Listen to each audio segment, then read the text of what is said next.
This is after the flag. Round 9 of the 2023 MotoGP World Championship is in the books. The British Grand Prix. Silverstone has got a bit of a habit, hasn't it, for producing incredible racing. It delivered again today in spades. Lewis Sotheby and Simon Craiff are ready to talk you through all the big stories from this British Grand Prix and bring you reaction from the key contenders. Not only did this circuit deliver once again, Simon, but in a weekend where we've been spending much of it cursing the weather, in many ways, the weather spiced up the action a treat today. Actually, that was my thought during the race.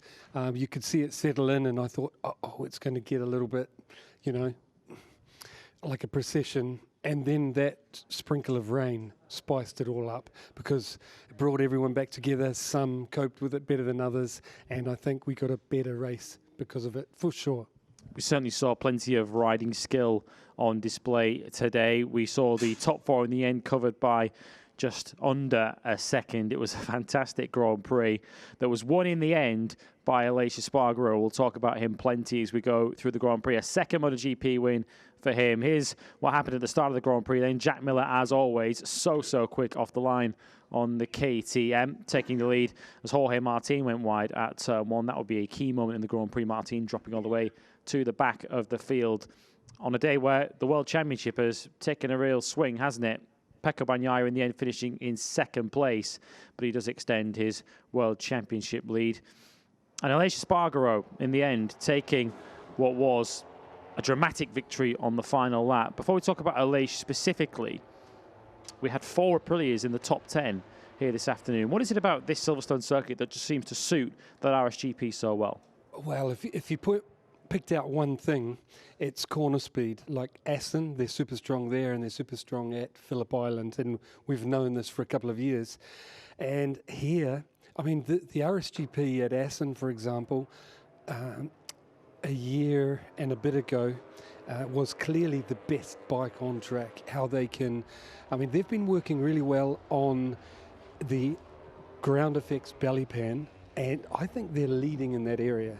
And, so the bike through the fast corners is probably the best, and they've got lots of them here. And there's very few super hard braking down to hairpins and very few super hard acceleration from slow turns, like I mentioned in Gear Up before the weekend. And so basically you're doing a lot of flowing, and that's where the Aprilia is strong. And you can't take it away from the riders. They did the job as well. Yeah, at one point it looks as if we might see 2 Aprilias on the podium here this afternoon. Maverick Vinales was firmly in contention as well for the podium right the way until the final stages. Pecco Bagnaia took the lead and took control of the race when Marco Bezzecchi crashed out in the early stages. We'll talk about Marco a little bit later on in the show. As you say, it looked as if he was maybe taking control of the race. Aleix Espargaro was always close to him, but never really close enough to really launch an attack. And then, of course, the weather closed it up at the end. Just explain how difficult those conditions are when you've got rain spots on your visor, you're on slick tyres, and as Brad Binder, I think, mentioned after the race, it's such a wide open circuit. It can be dry at some parts, but wet at others. Yes. Well, I mean, first of all, I think Pecco did an amazing job of grabbing the race, taking control, and he had to run in those conditions in the front, which, look, it's not going to make a crazy difference lap time wise, but you know that you're the guinea pig out front and the others can stand up and avoid a crash. You're the one that's going to have the crash, when you're in front. That's a different crash. We'll talk about that one later. But yeah, those conditions, horrible, because you've got to remember the wind is cold here. They need to ride hard to keep temperature in the tyres, stopping those tyres losing temperature, and then you have no grip as well, and you're going to crash. So it's so difficult to ride with sprinkles of rain on your visor and still ride hard enough to keep temperature in the tyre. And I mean, basically, it is about the worst, scariest, most difficult conditions you can get, and they had to do that quite a few laps. Some coped, I mean, especially Miguel Oliveira. He's probably the strongest we saw today in those conditions. You can see him here in 4th, just storming forward, and he looked like even winning if it kept raining, but it didn't. The last lap and a half, 2 laps, it stopped, and then it was back to usual, the strongest guys, which is fair enough, strongest guys in the rain, in the dry, did the job. And Aleix, I think if it was dry all the way, Aleix had the pace to make a bigger difference than he did in those conditions. Yeah, it's easy to underestimate how good a ride that was from Aleix Espargaro today. Of course, he took his first win last year in Argentina from pole position. He had to battle for it with Jorge Martin, but we cannot underestimate winning a MotoGP race in the dry. I know it wasn't fully dry today, there were some sprinkles, but to win in the dry in MotoGP these days from 12th on the grid takes some doing. And credit to Aleix Espargaro, by the way. He backed himself yesterday. He spoke to the press yesterday and he said, hey, even though I'm starting from 12th on the grid, I think I can still win this Grand Prix. And he proved himself right. Well, there's two things. The bike is obviously very good, and it suited this circuit because we saw that with so many Aprilias up the front, But Aleix still had to do it. He had to do all the work all weekend, no mistakes. Okay, he didn't qualify great. That would, be the only weakness all weekend, because that was in the wet. But to come out today and do the job like that was also assisted by the nature of the circuit, because it's not one line. You saw they could pass inside, outside. It's beautiful.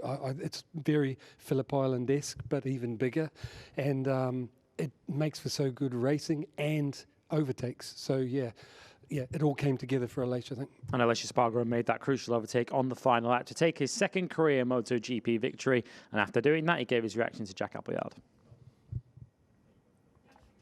Aleix, huge congratulations. Your second MotoGP race victory from 12th on the grid. Can you believe what you've just done? Yeah, I'm very happy. I started from 12 due to the rain on yesterday, but I felt very strong from Friday on the dry.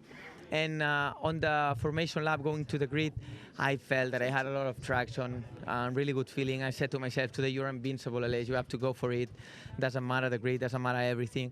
And I was very, very focused, very commitment. And, when in the middle of the race, when I catch Pecco, my plan was to overtake him and try to open a gap because he had better pace.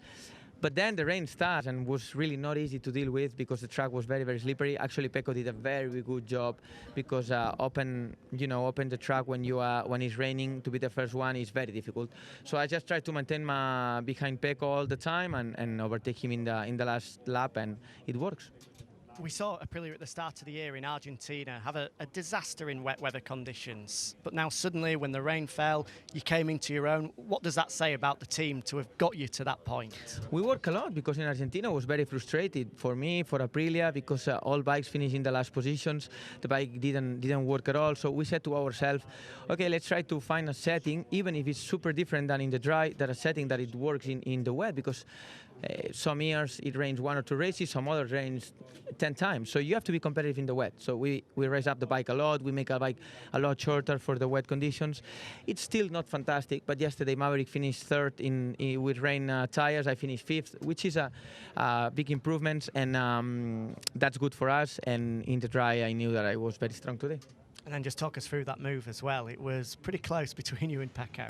Yeah, actually, my plan was to overtake him on corner 3. But then in the corner before, trying to prepare the overtake, I did a high side. I almost crashed. It was I was in the limit, and it was not easy for me to recover the gap that I lost with him. But today I had better traction than him, so I had a couple of places to overtake him. I did a crazy break on the back straight before the overtake, and it closed. It was not easy because it was very, very high speed. The bike moves a lot, but I said to myself, today you have to win. What was the celebration all about? Was it Superman style? Talk us through it. No, I was very happy for Aprilia because there has been a lot of talks about the other brands, and I was just saying to myself, Aprilia, because for me, my dream, is to win a title with Aprilia, to put Aprilia on top. I think I did a good job during these 6-7 years, but we still have one step more to prove that this bike is the best bike of the world. So we are on the way.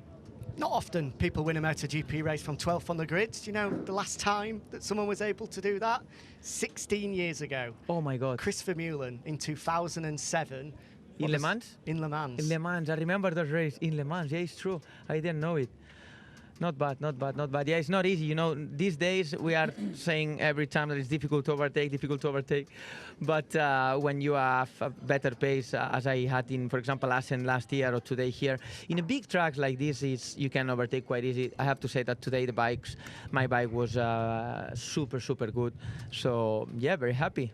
Brilliant job. Go and enjoy it. Thank you, thank you. Yeah, fine ride from Aleix Espargaro from 12th to the win. As you heard there, it's been a long time since someone's done that, although as we were discussing just off there before you heard that, will you Brad Binder fans watching? Yes, Brad Binder did win the sprint in Argentina from 15th on the grid, so it has been done in half the distance this year, in half the distance. But taking nothing away from Aleix Espargaro's ride today, it was truly exceptional.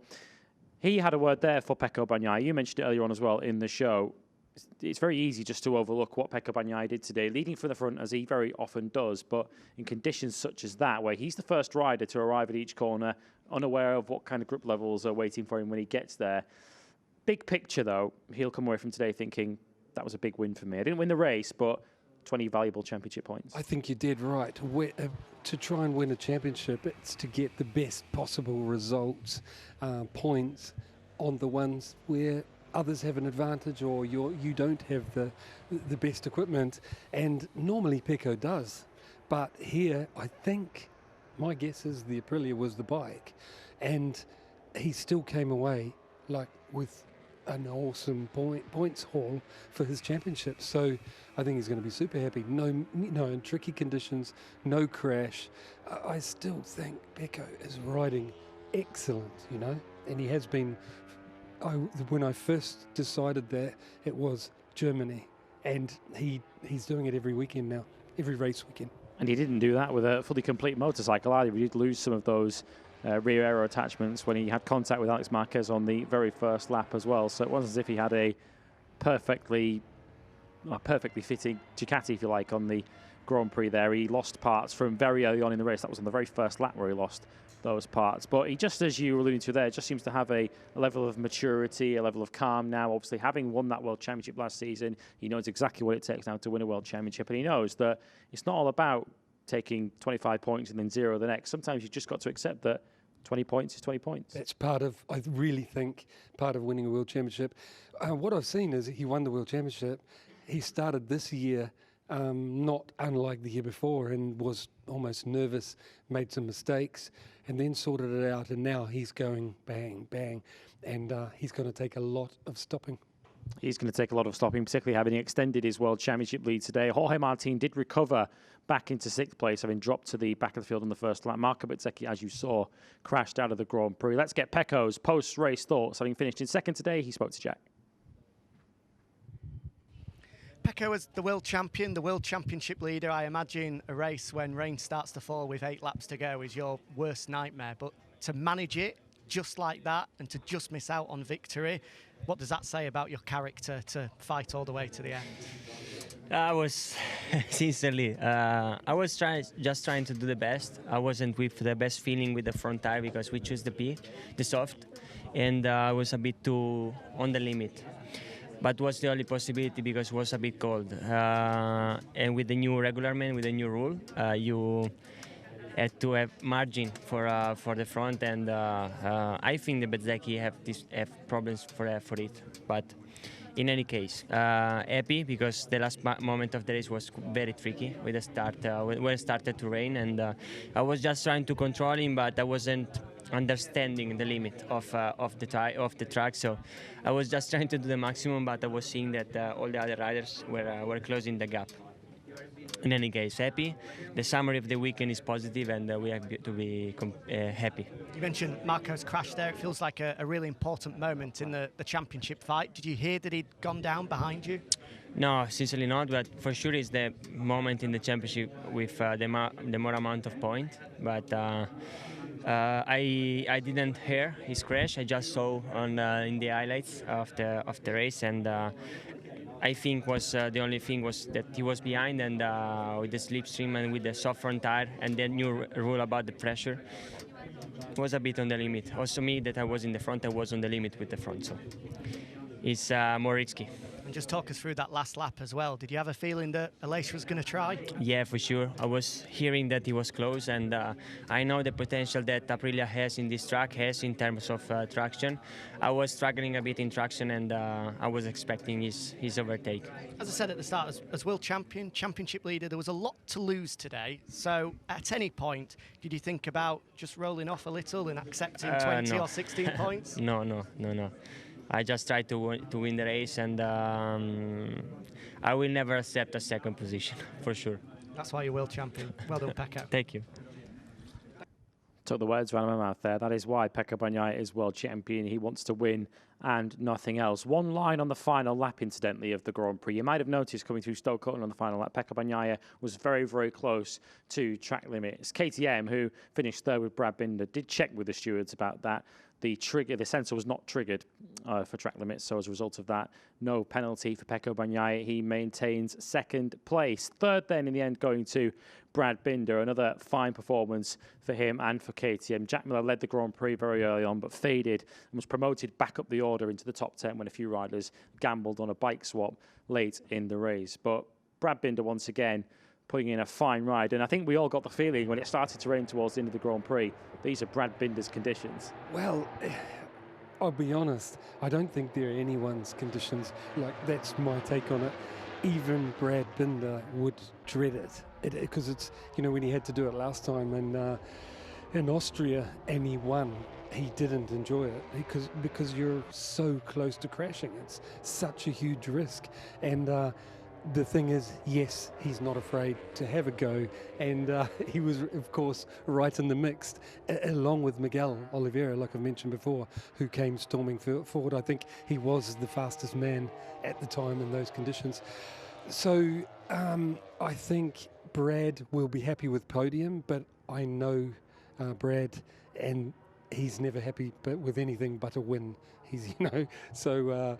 Yeah, I look forward to hear his debrief. But yeah, horrible conditions, not nice for anyone, even if you do manage it well.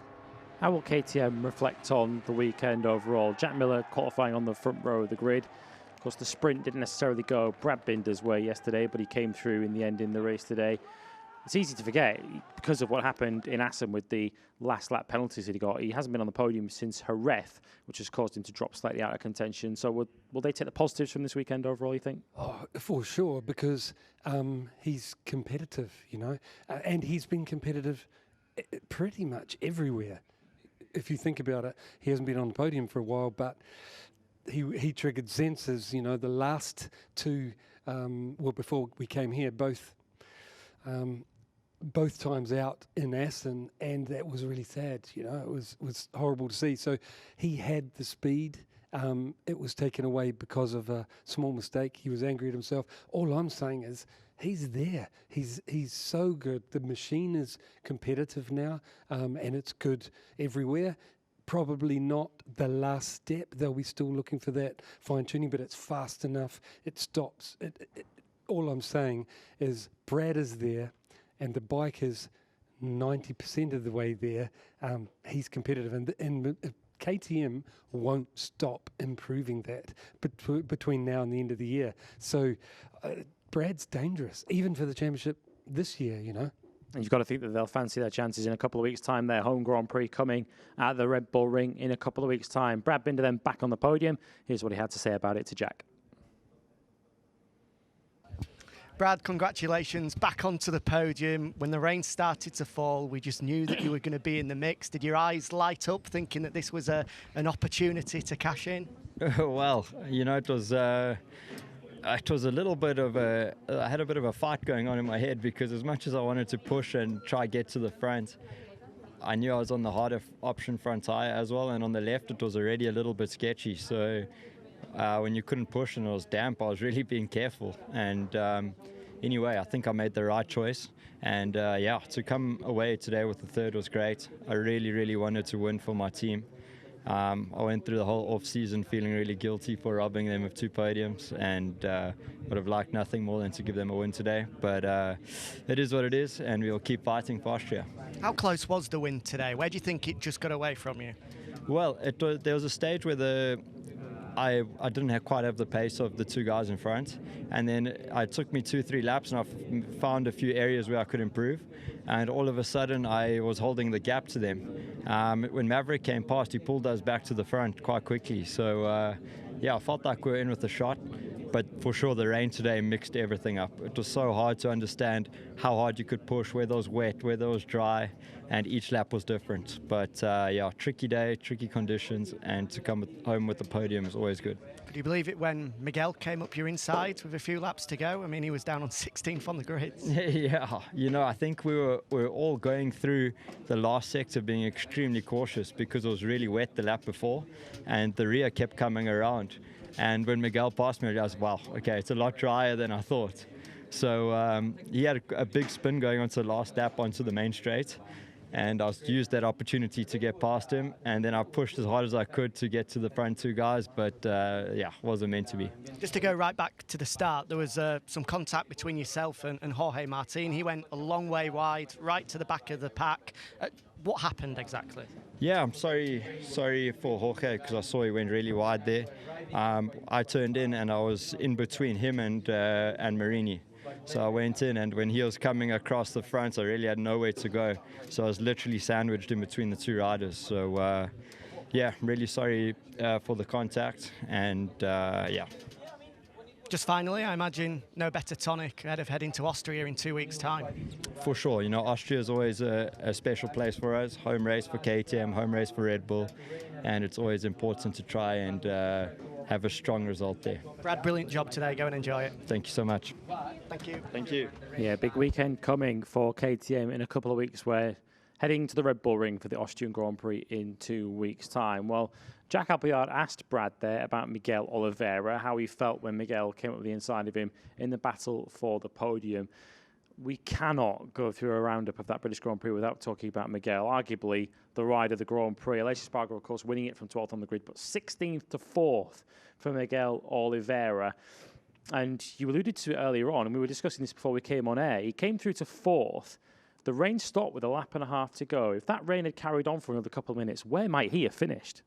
I think there was more than 50% chance of him winning at the pace he was going. It was really impressive. I've just got to add, after watching Brad there and his his interview, the guy has so much grit. There's a couple of things in there that he does that the best guys in history do, and that is the attitude is dig so deep, never give up. But learn during the race, figure out how to. He might be going backwards, but figure out how to go forward again. And he's got something, and so has Miguel Oliveira. They're two guys I really believe in that can fight for world championships. And I was convinced Miguel would be in the top 3-4 in the championship, in this championship, fighting for it. And the injuries and the bad luck have taken that away from him and the poor team who need the results. So it was so good to see him back doing what we all know he can do. He's class, and he deserves to be back at the front. And as soon as his shoulder's right, he's there, first race back, with a good shoulder.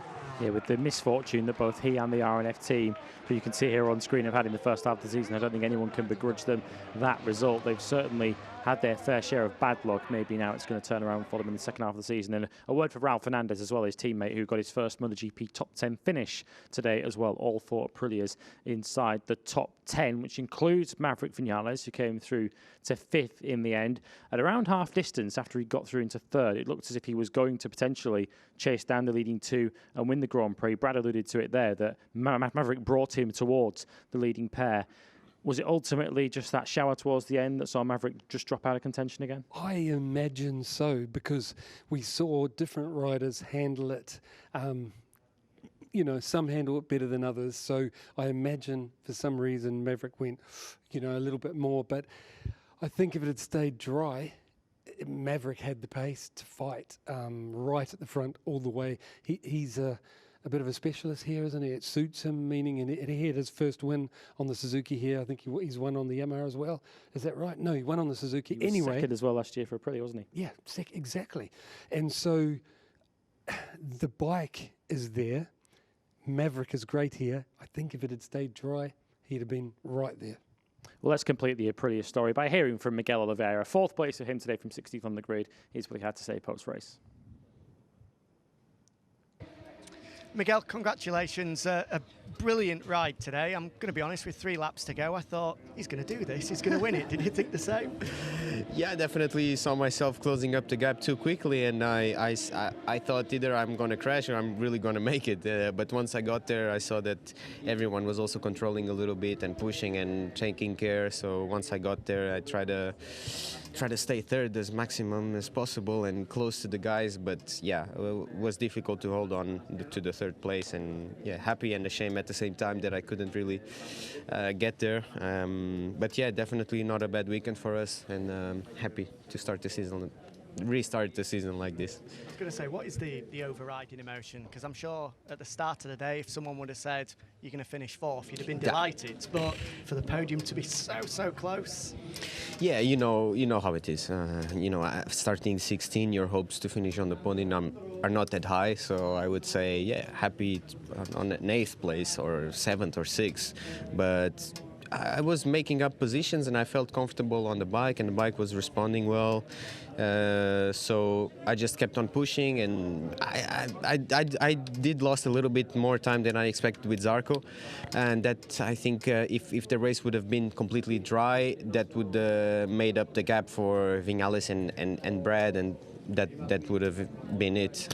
But at that stage, the drizzle really helped me, so I could at least have a chance to finish on the podium. And then the closing stages, the drizzle sort of lessening off a little bit. Is that what cost you in the end? Yeah, yes and no. I think that everyone was kind of taking more care than they really needed, and once they saw the track was completely dry, they started pushing. And yeah, it's normal. It's part of the strategy, and yeah, just I try to do the same and be close enough to Brad to overtake, but I just couldn't. A great ride regardless. We'll see you in Austria. Thank you, mate.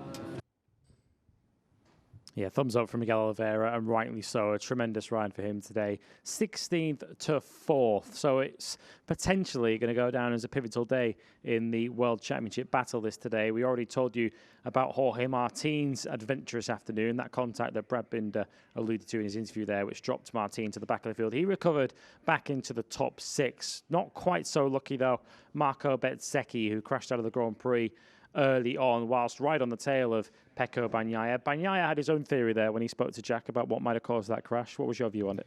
Well, obviously Bagnaia's on the bike. He knows what's going on. This weekend they made the minimum limit tyre pressure-wise enforced.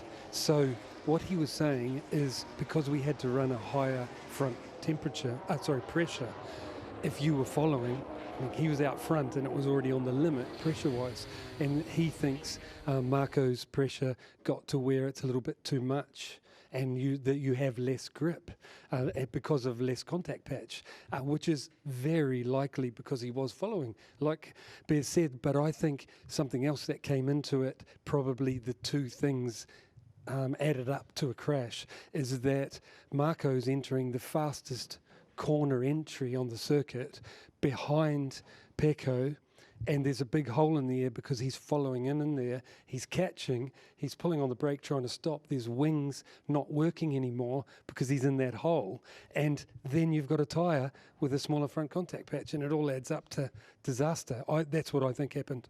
In terms of the World Championship then, Pecco Bagnaia has extended that lead once again. Jorge Martin regains 2nd place in the championship, despite what would be, I guess, put by his standards as a disappointing result. He would have aimed to be a little bit higher than 6th. Bezzecchi's lost ground. Where do we think we sit now in the championship? Bagnaia just seems to be that constant, doesn't he? As Martin and Bezzecchi keep deciding, changing between them who's going to be the nearest challenger, Bagnaia is just keeping that constant level.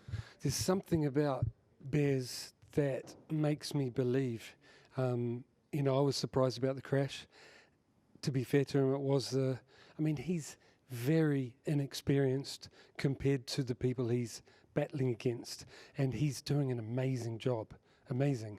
And I think he'll come back from this strong. He'll learn from it, because that's what I've seen him do, learn so quickly in the time he's been in the championship.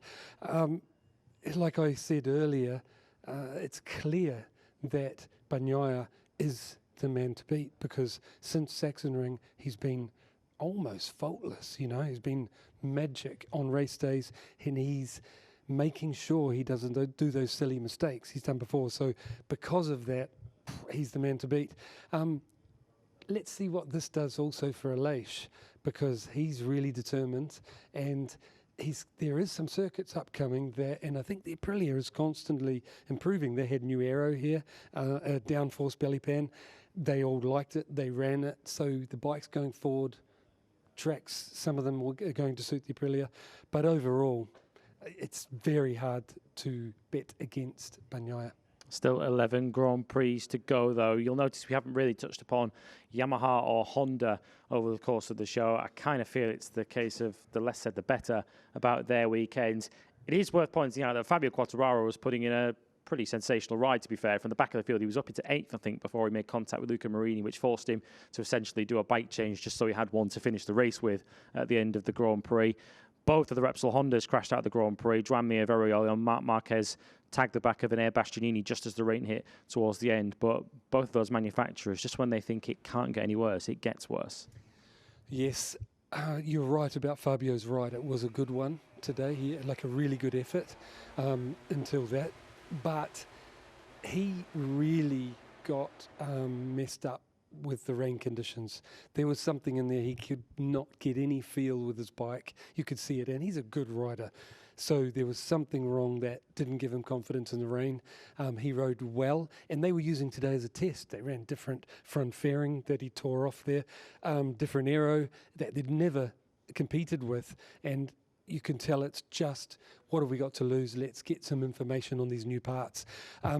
You know, it's terrible what the Japanese are going through, and they are going to come back, but this period is horrific for them. But I've got to say, looking at the championship overall, there is, I mean, how long has it been since we've seen 3 very competitive manufacturers, not including the Japanese, but normally it's only been 2, you know. Normally it's been Yamaha and Honda, and now we have 3, neither of those. But the Ducati is fantastic, as we all know, the benchmark. But Aprilia and KTM they've taken big steps, and now they're taking little steps to get closer, and it's fantastic. And all we need now is another year for the Japanese to get back, and I think the championship is looking really good machinery-wise, even though the Japanese are struggling. Yeah, it always works in cycles, doesn't it? So you'll expect them to come back strong in the future. We hope that is sooner rather than later. Next up for us, then, we head to the Austrian Grand Prix at the Red Bull Ring in a couple of weeks' time, a circuit that has been very kind to Ducati in recent years. We'll see if that remains the case this year. A couple of weeks' time for the Austrian Grand Prix, but for now, that's all from us from Silverstone. A classic British Grand Prix race day with Aleix Espargaro taking his second MotoGP win. From Simon and myself, thanks for watching, and we'll see you in Austria.